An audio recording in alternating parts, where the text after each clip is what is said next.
Hi hello എല്ലാവർക്കും പുതിയൊരു വീട്ടിലേക്ക് സ്വാഗതം.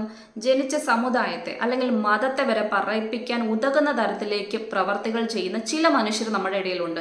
ദൈവത്തെ വിറ്റ് കാശുണ്ടാക്കുന്നവർ. സ്വാഭാവികമായിട്ടും അവർ ചെയ്യുന്ന പ്രവർത്തികൾ തെറ്റിന്റെ വഴിയിലേക്കുള്ളതാണെന്നുണ്ടെങ്കിൽ ആ ദൈവം തന്നെ തിരിച്ചടി കൊടുക്കും എന്നതിന് ഉദാഹരണമാണ് സിറാജുദ്ദീൻ എന്ന് പറയുന്ന ഒരു പ്രഭാഷകൻ എന്നാണ് അയാൾ പറയുന്ന കുറേയധികം പ്രഭാഷണങ്ങളൊക്കെ അയാളുടെ ചാനലായിട്ടുള്ള മടവൂർ കാഫില എന്ന യൂട്യൂബ് ചാനൽ കാണാൻ കഴിയുന്നുണ്ട്. മരിച്ചുപോയ ഒരു മഹത് വ്യക്തിയെക്കുറിച്ചുള്ള ചരിതങ്ങളും മറ്റുള്ളവരെ കൊണ്ടൊക്കെ പറയിപ്പിച്ചുകൊണ്ടുള്ള ഒരു വീഡിയോ ആണ് അയാൾ പറയുന്നത്. പ്രഭാഷണങ്ങളുണ്ട് അയാളുടേതായിട്ടുള്ളത്. സിദ്ധവൈദ്യത്തെ പ്രോത്സാഹിപ്പിക്കുന്ന വ്യക്തിയാണ് ഇയാൾ.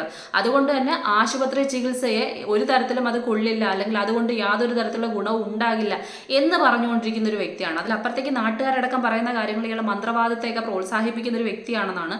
ഇത് പോലീസ് കണ്ടുപിടിക്കേണ്ട ഒരു കാര്യമാണ്. ഇയാൾ ചെയ്ത പ്രവൃത്തി എന്തെന്ന് ചോദിച്ചു കഴിഞ്ഞാൽ, ഇയാളുടെ ഭാര്യ അസ്മ എന്ന് പറയുന്ന സ്ത്രീ കഴിഞ്ഞ ദിവസം മരണപ്പെട്ടു. ആ മരണത്തിന് പൂർണ്ണ ഉത്തരവാദി ഇയാൾ തന്നെയാണ്. കാരണം അഞ്ചാമത് പ്രസവിക്കുകയാണ് ആ സ്ത്രീ, അസ്മ എന്ന് പറയുന്ന സ്ത്രീ. കഴിഞ്ഞ ദിവസം 6 മണിക്കാണ് പ്രസവിക്കുന്നത്. ആ പ്രസവത്തിന് ശേഷം അവർ രക്തം വാർന്ന് വേദന സഹിക്കാൻ വയ്യാതെ ശ്വാസം മുട്ടുന്നു എന്നടക്കമുള്ള കാര്യങ്ങൾ പറഞ്ഞ് എന്നെ ആശുപത്രിയിലേക്ക് കൊണ്ടുപോകൂ എന്ന് അയാളോട് പറഞ്ഞിട്ട് പോലും ആശുപത്രിയിൽ കൊണ്ടുപോവാതെ അവർ മരിക്കുന്നത് വരെ കാത്തുകെട്ടിയിരുന്ന ആ വ്യക്തി. അത് മാത്രമല്ല, കുഞ്ഞിനെ പ്രസവിച്ചു, ആ കുഞ്ഞിനെ പോലും, ആ ചോരക്കുഞ്ഞിനെ പോലും, അതിനോട് പോലും നീതി കാണിക്കാത്തൊരു വ്യക്തി. ഭാര്യ മരിച്ചത് കണ്ട ഉടനെ പോയി ആംബുലൻസ് വിളിക്കുന്നു. ഒരു ഒറ്റപ്പെട്ട സ്ഥലത്താണ് ഇയാളുടെ വീടെന്ന് പറയുന്നത്. വിളിച്ചുകൊണ്ട് വന്ന് അവിടെയുള്ള ആൾക്കാരെയൊക്കെ വിളിച്ചുകൊണ്ട് വന്നതിന് ശേഷം ഭാര്യയെയും കുഞ്ഞിനെയും ആംബുലൻസിലേക്ക് കയറ്റിയിട്ട്, ഭാര്യയുടെ വീട് പെരുമ്പാവൂരാണ്, അവിടേക്ക് കൊണ്ടുപോവാണ് ഇയാൾ ചെയ്യുന്നത്. അത്രയും നീചനായിട്ടുള്ളൊരു വ്യക്തി. കാരണം അത് പറയാനുള്ള കാര്യം, ഭാര്യയുടെ ജീവനോ എടുത്തു, അതിനുശേഷം ആ കുഞ്ഞിൻ്റെ ജീവൻ, അയാളുടെ ചോരയിൽ പിറന്നൊരു കുഞ്ഞാണ്, ഒരു കുഞ്ഞു ജീവനാണ്. അപ്പം ഇത്രയും പ്രഭാഷണം നടത്തുന്ന മരിച്ചൊരു വ്യക്തിയെക്കുറിച്ചുള്ള ചരിതങ്ങളൊക്കെ പറഞ്ഞ് ഭയങ്കര എന്തോ സംഭവമാണെന്ന് ഇയാൾ സ്വയം കാണിക്കാൻ ശ്രമിക്കുന്ന സമയത്ത്, നല്ല വ്യക്തിയാണെന്ന് കാണിക്കാൻ ശ്രമിക്കുന്ന സമയത്ത് ആ പൊടി കുഞ്ഞിനോട് ചെയ്ത ദ്രോഹമാണ്. അതിൽ നിന്ന് മനസ്സിലാക്കാൻ പറ്റും ഇയാൾ പറയുന്നതും കാണിക്കുന്നതും മൊത്തം പോഴത്തരമാണ്, അല്ലെങ്കിൽ കള്ളത്തരമാണ്, ഒരു നന്മയും ഇല്ലാത്തവനാണെന്ന്. ആ കുഞ്ഞിനെ കൂടി, ആ പിഞ്ച് ചോരയിൽ കുളിച്ച് കിടക്കുന്ന കുഞ്ഞിനെ കൂടി അതിലേക്ക് എടുത്ത് മലപ്പുറത്ത് നിന്ന് ഈ പറയുന്ന ഇത്രയും ദൂരത്തേക്ക് പെരുമ്പാവൂരിലേക്ക് കൊണ്ടുവരുന്നു.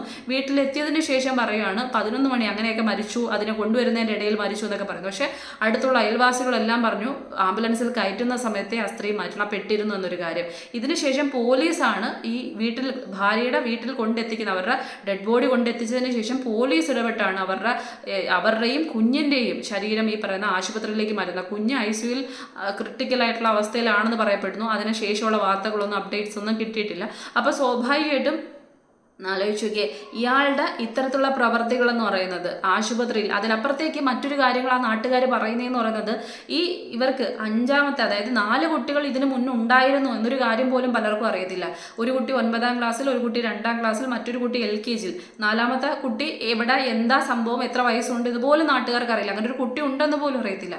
ഈ സ്ത്രീ സ്കൂളിൽ കുട്ടികളെ വിടാൻ വേണ്ടിയിട്ട് സ്കൂൾ ബസ് കാത്തു നിൽക്കുന്ന ആ അവസ്ഥയിൽ മാത്രമാണ് ഇവരെ ആരെങ്കിലുമൊക്കെ കണ്ടിട്ടുള്ളതെന്ന് പറയുന്നത്. അങ്ങനെ കഴിഞ്ഞ ദിവസങ്ങളിൽ എപ്പോഴോ ഇവരോട് ഗർഭിണിയാണോ എന്ന് ചോദിക്കുന്ന സമയത്താണ് 8 മാസം ഗർഭിണിയാണെന്ന് മറ്റുള്ള കാര്യങ്ങളൊക്കെ അവർ പങ്കുവയ്ക്കുന്നതെന്ന് പറയുന്നത്. അതിനുശേഷമാണ് ഇത്തരത്തിൽ ഒരു സംഭവം സംഭവിക്കുന്നതെന്ന് പറയുന്നത്. അപ്പോൾ ഒന്ന് ആലോചിച്ച് നോക്കിയേ, ഇത്തരത്തിൽ നല്ല പിള്ള ചമഞ്ഞുകൊണ്ട് മതവിശ്വാസികളെ കയ്യിലെടുത്തുകൊണ്ട്, അതിലപ്പുറത്തേക്ക് ഇയാളുടെ ഒരു വീഡിയോക്കകത്ത് ഞാൻ കാണാനിടയ ഒരു കാര്യം എന്ന് പറയുന്നത്, ഇത് മതവുമായി ബന്ധപ്പെട്ട് ഏതോ ഒരു പുണ്യപ്രവൃത്തിയുമായി ബന്ധപ്പെട്ട് എന്തോ സഹായങ്ങളുമായി ബന്ധപ്പെട്ട ഒരു കാര്യം ഇട്ടിട്ട് നിങ്ങൾക്ക് എല്ലാവർക്കും ഇതിൽ പങ്കെടുക്കാം, അപ്പം നിങ്ങൾ സഹായം ചെയ്യൂ എന്ന് പറഞ്ഞുകൊണ്ട് നമ്പർ അടക്കം ഇട്ടുകൊണ്ടുള്ള പരിപാടിയൊക്കെ ഇയാൾ ഇട്ടിട്ടുണ്ട്.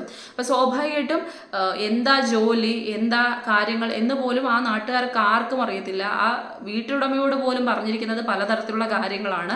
ഇതിലപ്പുറത്തേക്ക് ഉറപ്പായിട്ടും അയാളുടെ ചാനൽ പരിശോധിക്കുന്ന സമയത്ത് അത്യാവശ്യം നല്ലൊരു പൈസ എമൗണ്ട് അയാൾക്ക് കിട്ടുന്ന രീതിയിൽ തന്നെ ആ ചാനൽ കൊണ്ടുപോകുന്നുണ്ട്. അതിലപ്പുറത്തേക്ക് അയാൾ നമ്പർ അടക്കം കൊടുത്തുകൊണ്ട് വേറെ എന്തൊക്കെയോ പരിപാടികളൊക്കെ അതിനകത്ത് ചെയ്യുകയൊക്കെ ചെയ്യുന്നുണ്ട്. അപ്പോൾ സ്വാഭാവികമായിട്ടും ഒരുപാട് എമൗണ്ട് അയാൾക്ക് കിട്ടുന്നുണ്ട്, അല്ലെങ്കിൽ ഒരു സാധാരണഗതിയിൽ ജീവിക്കാനുള്ള എമൗണ്ട് അയാൾക്ക് കിട്ടുന്നുണ്ട്.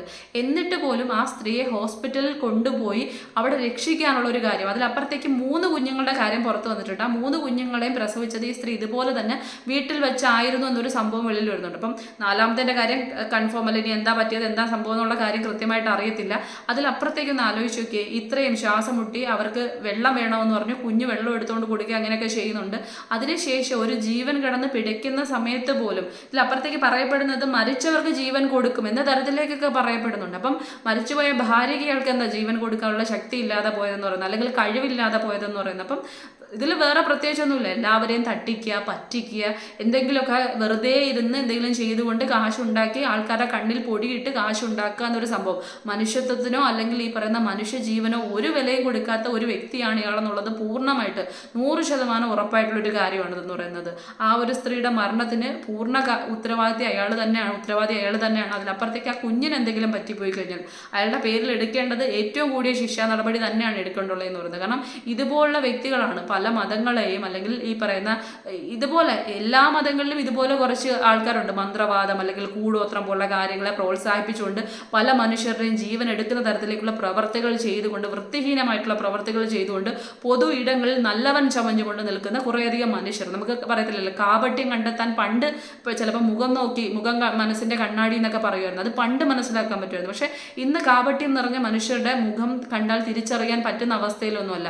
എല്ലാവരുടെ മുഖവും ഈ പറയുന്ന കണക്ക് എന്ത് നാട്യവും കാണിച്ചുകൊണ്ട് എന്ത് തരത്തിലുള്ള നാടകവും അഭിനയിക്കാൻ കഴിയുന്ന തരത്തിലേക്ക്, അത്രയും വലിയ ലെവലിലേക്കാണ് ഇന്നത്തെ മനുഷ്യരുടെ കുതന്ത്രങ്ങളും അല്ലെങ്കിൽ ജീവിതങ്ങളും മുന്നോട്ട് പൊയ്ക്കൊണ്ടിരിക്കുന്നതെന്ന് പറയുന്നത്. അപ്പോൾ സ്വാഭാവികമായിട്ട് ഇത്തരത്തിലുള്ളൊരു വാർത്ത കേൾക്കുന്ന സമയത്ത് വല്ലാത്ത തരത്തിലുള്ള വേദന ഉണ്ടാകും. കാരണം ആ ഒരു സ്ത്രീ അനുഭവിച്ച വേദന നമുക്കൊക്കെ അറിയുന്ന കാര്യമാണ്. ഒരു പ്രസവ വേദന എന്ന് പറയുന്ന സമയത്ത് സ്വാഭാവികമായിട്ടും എന്തുമാത്രം വേദനയായിരിക്കും അനുഭവിക്കേണ്ടി വരുന്നത് എന്നുള്ള കാര്യം അത് അനുഭവിച്ച സ്ത്രീകൾക്ക്, അത് കേൾക്കുന്നവർക്ക് പോലും പേടിയാണ്. അപ്പം അത് അല്ലെങ്കിൽ അതിലേക്ക് പോകുന്ന പ്രസവിക്കാൻ തയ്യാറായിരിക്കുന്ന ഒരു സ്ത്രീ ഇതിൻ്റെ കാര്യം ആലോചിച്ച് പലപ്പോഴും പേടിക്കപ്പെടുകയും അല്ലെങ്കിൽ ഇത് എന്താവും എന്ന് ചിന്തിക്കുന്നവരുണ്ട്. അപ്പോൾ സ്വാഭാവികമായിട്ടും അത് കഴിഞ്ഞവർക്ക് കൃത്യമായിട്ട് അറിയാം, കടന്നു വന്നവർക്കറിയാം അത് അനുഭവിക്കുമ്പോൾ ഉണ്ടാകുന്ന വേദന എന്താണെന്ന്. 1 2 എല്ലൊടിയുമ്പോൾ ഉണ്ടാകുന്ന വേദനയല്ല ഒരു സ്ത്രീ അനുഭവിക്കുന്നതെന്ന് പറയുന്നത്. 21 എല്ലുകൾ ഒരുമിച്ചൊടിഞ്ഞാൽ ഉണ്ടാകുന്ന വേദന എന്താണോ അത്രയും വേദനയാണ് പ്രസവവേദനയിലൂടെ ഒരു സ്ത്രീ അനുഭവിച്ചുകൊണ്ടിരിക്കുന്നതെന്ന് പറയുന്നത്.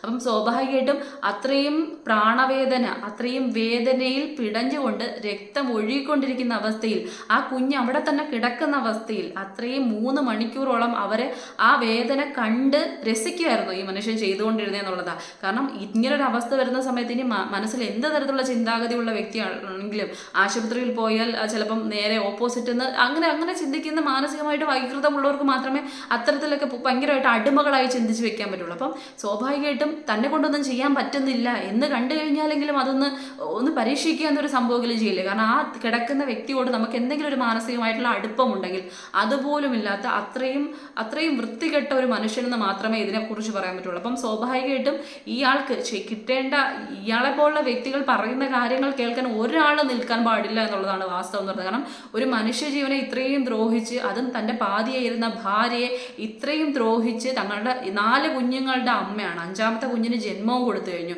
എന്നിട്ട് ആ സ്ത്രീയുടെ ജീവന് ഒരു വിലയും ഇല്ലാതെ ചവിട്ടി ഇറങ്ങി ഇവനെപ്പോലുള്ളവനെയൊക്കെ കൃത്യമായിട്ട് നാട്ടിൽ നിന്ന് തന്നെ സത്യം പറഞ്ഞു കഴിഞ്ഞാൽ തുരത്തേണ്ടതാണ്. ഇനി നീതിന്യായ വ്യവസ്ഥയുടെ മുന്നിലേക്ക് കൊണ്ടുപോകുമ്പം കിട്ടേണ്ട ഒരു മരണശിക്ഷ അല്ലെങ്കിൽ മനഃപൂർവ്വം ഒരു മരണത്തിൻ്റെ ആക്കുന്നത് സ്വാഭാവികമായിട്ടും അവൻ്റെ ജീവൻ കൂടി എടുക്കുന്ന തരത്തിലേക്കുള്ള നിയമ നടപടിയിലേക്ക് തന്നെയാണ് ഇത് മുന്നോട്ട് കൊണ്ടുപോകുന്നത്. വധശിക്ഷ തന്നെ കൊടുക്കണം. ഇതുപോലുള്ള നരാധമന്മാർ സത്യത്തിൽ നമ്മുടെ സമൂഹത്തിൽ ഇനി ഉണ്ടാവാൻ പാടില്ല. കാരണം ഒരു ഭാര്യ പ്രസവിക്കുന്നത് കണ്ട് ആ വേദനയിൽ പുളയുന്നവനാണോ എന്ന് പോലും കണ്ട് സന്തോഷം കൊള്ളുന്നവനാണോ, ഊറ്റം കൊള്ളുന്നവനാണോ ഇതുപോലുള്ളവന്മാരെന്ന് പോലും തോന്നിപ്പോവുകയാണ് ഈ വാർത്തകൾ കാണുന്ന സമയത്ത്.